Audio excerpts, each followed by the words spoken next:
اعوذ باللہ من الشیطان الرجیم، بسم اللہ الرحمن الرحیم۔ السلام علیکم ورحمۃ اللہ وبرکاتہ۔ شروع اللہ کے نام سے جو بہت مہربان اور نہایت رحم کرنے والا ہے۔ آپ دیکھ رہے ہیں میرا یوٹیوب چینل بختاور اسلامک ٹی وی۔ میری آج کی ویڈیو ہے حضرت عباس کی وفا، شجاعت اور ایمان کی بلندیوں پر نظر ڈالا جائے تو وہاں ایک ہی شخص نمایاں نظر آتا ہے جو قوت جلال اور فضل کمال میں اپنی مثال آپ ہے۔ ثابت قدمی، اخلاص اور صبر کا نام حضرت عباس ہے۔ حضرت فاطمہ رضی اللہ تعالیٰ عنہ کے 10 سال تک حضرت علی شیر خدا نے کسی سے شادی نہ کی۔ پھر ایک دن لوگوں کے اصرار پر حضرت علی نے حضرت عقیل کو بلایا اور فرمایا، میرے ساتھ شادی کے لیے ایک نیک، پاک باز اور بہادر خاتون کی تلاش کریں۔ بس کچھ ہی عرصے بعد شجاعت کے لیے مشہور قبلے کی لڑکی کے ساتھ آپ کا نکاح ہو گیا، جن کا نام بھی فاطمہ ہی تھا۔ بعد میں یہ ام بنین کے نام سے مشہور ہوئی۔ امیر المومنین حضرت امام علی کو اللہ پاک نے ام بنین سے 4 بیٹے عطا کیے جو کہ سارے ہی کربلا میں شہید ہوئے۔ ان بیٹوں میں سب سے بڑے بیٹے حضرت عباس تھے۔ وفا، شجاعت اور صبر۔ حضرت عباس کو ورثے میں ملا تھا، کیونکہ ایک طرف والد جو کہ شیر خدا ہیں، دوسری طرف ماں ام بنین سے ہیں جو عرب میں عرصہ دراز سے شجاعت کے لیے مشہور تھا۔ حضرت عباس 4 شعبان 26 ہجری کو مدینہ منورہ میں پیدا ہوئے۔ امیر المومنین حضرت علی کبھی کبھی جناب عباس کو اپنی گود میں بٹھاتے تھے اور ان کی آستین کو پیچھے الٹ کر بوسہ دیتے تھے اور آنسو بہاتے تھے۔ ایک دن ان کی ماں ام بنین اس ماجرے کو دیکھ رہی تھی۔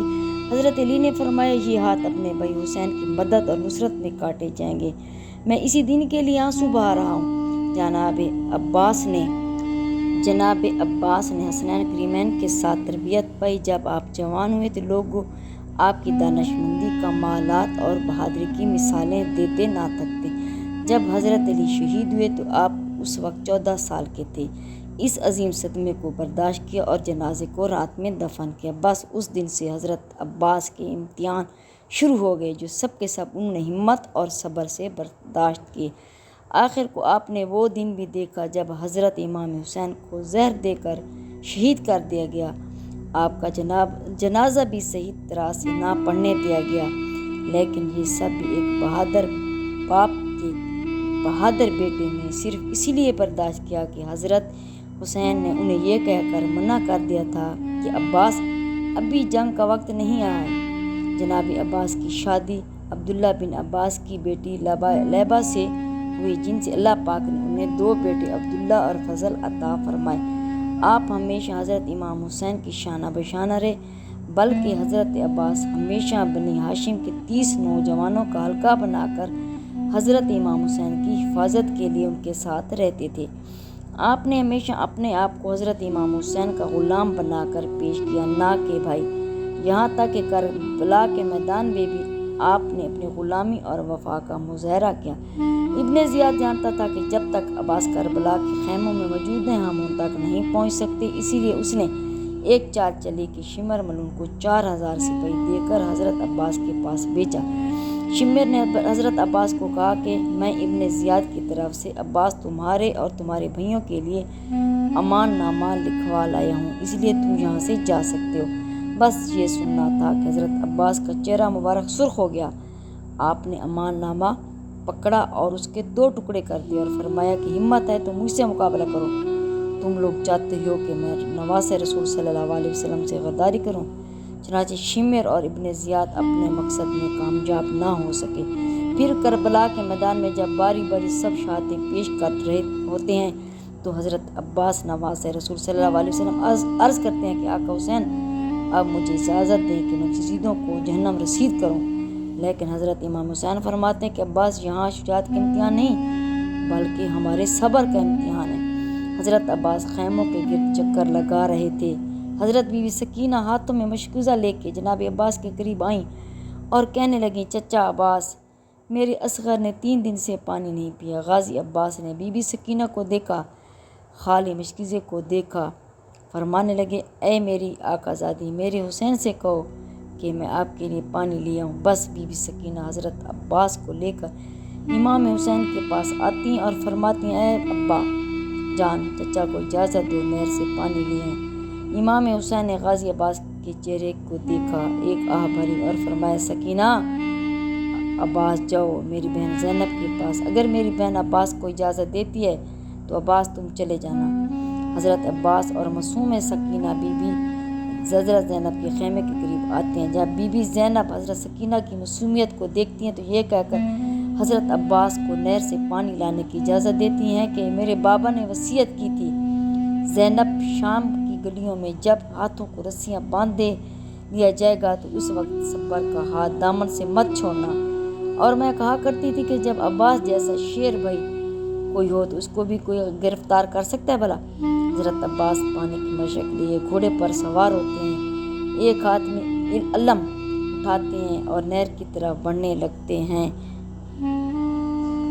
جب حضرت عباس دریا فرات کی طرف مشکیزہ اور ننگی تلوار لے کر نکلتے ہیں تو اس وقت یزیدی فوجوں کے ساتھ دریا پر یزید پہرا دے رہا تھا۔ کربلا کا تپتا صحرا ہے، سورج اپنے آب و تاب سے چمک رہا ہے۔ جب پیروداروں نے ایک شاہ سوار کو ننگی تلوار کے ساتھ آتے دیکھا تو فوج میں ہلچل مچ گئی۔ تاریخ گواہ کہ حضرت عباس نے 133 یزیدوں کو چیر ڈالا اور دریا پر پہنچ گئے۔ باقی فوجی امداد کے لیے اپنے خیموں میں بھاگ گئے۔ حضرت عباس نے اپنا علم دریا کے کنارے گاڑا اور مشک میں پانی بھرنے لگے۔ مشک کو بھرنے کے بعد آپ نے خود پانی پینے کی چلو بھرا اور پھر یہ سوچ کر پانی گرا دیا کہ میرے آقا حسین اور ان کی آل کب سے پیاسی۔ اللہ اکبر۔ دوستو، کوئی ہے عباس سے وفادار شخص اس دنیا میں؟ پھر آپ نے سوچا کہ اپنے گھوڑے کو پانی پلا لیتا ہوں، لیکن گھوڑا بھی وفادار ہی تھا، اس نے پانی نہ پیا۔ اتنی دیر میں عمر اپنی فوج کو دوبارہ صف بندی کرتا ہے اور پیچھے سپاہی مدد کے لیے آ جاتے ہیں۔ حضرت عباس مشیل کو اٹھا کر گھوڑے پر سوار ہوتے ہیں، اتنے میں ایک تیر ان کے کندھے پر آ کر لگتا ہے۔ حضرت عباس گھوڑے کو خیمے کی طرف دوڑاتے ہیں، سپاہی ان کو گھیر لیتے ہیں اور تیروں کی بوچھاڑ کر دیتے ہیں۔ عمر آواز لگا کر کہتا ہے کہ یہ پانی خیموں تک نہ پہنچنے پائے، اگر ان کو پانی مل گیا تو ہماری خیر نہیں۔ اتنے میں بدبخت نے چھپ کر تلوار کا وار کیا تو آپ کا ایک بازو قلم ہو گیا۔ پھر پانی کا مشک دوسرے ہاتھ میں پکڑ لیتے ہیں، پھر دوسرے بازو پر بھی وار ہوتا ہے اور دوسرا بازو بھی قلم ہو جاتا ہے۔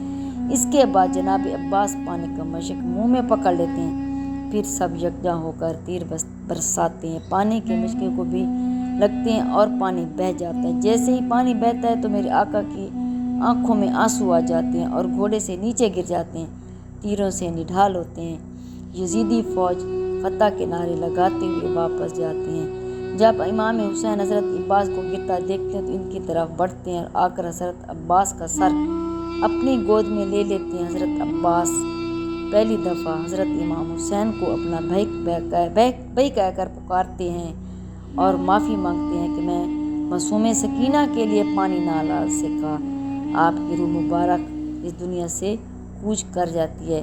اب ساری شہادتیں ہونے کے بعد جب سارے سر گردنوں سے اتار دیے جاتے ہیں اور ان کو نیزوں پر چڑھایا جاتا ہے تو صاحب وفا حضرت عباس کا سر نیزے پر نہیں رکتا اور بار بار گر جاتا ہے۔ یزیدی فوج پریشان ہو کر حضرت زین العابدین سے پوچھتے ہیں کہ ایسا کیوں ہے، جس پر آپ ایک تاریخی جملہ فرماتے ہیں کہ میرے چچا نے ساری زندگی حضرت امام حسین کی برابری نہیں کی تو مرنے کے بعد ان کا سر بھی امام حسین کے سر کے برابر نہیں رک سکتا۔ اللہ اکبر۔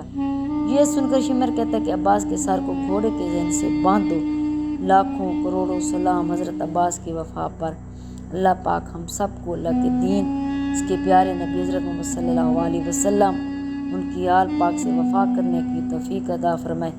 اے اللہ ہم سب کے گناہوں کو معاف فرما، آمین ثم آمین۔ مزید ایسی اچھی ویڈیو دیکھنے کے لیے میرے چینل کو لائک کریں، شیئر کریں اور سبسکرائب کریں، بیل آئیکن کو پریس کریں تاکہ میری ہر آنے والی ویڈیو آپ تک بآسانی پہنچ سکے۔ فی امان۔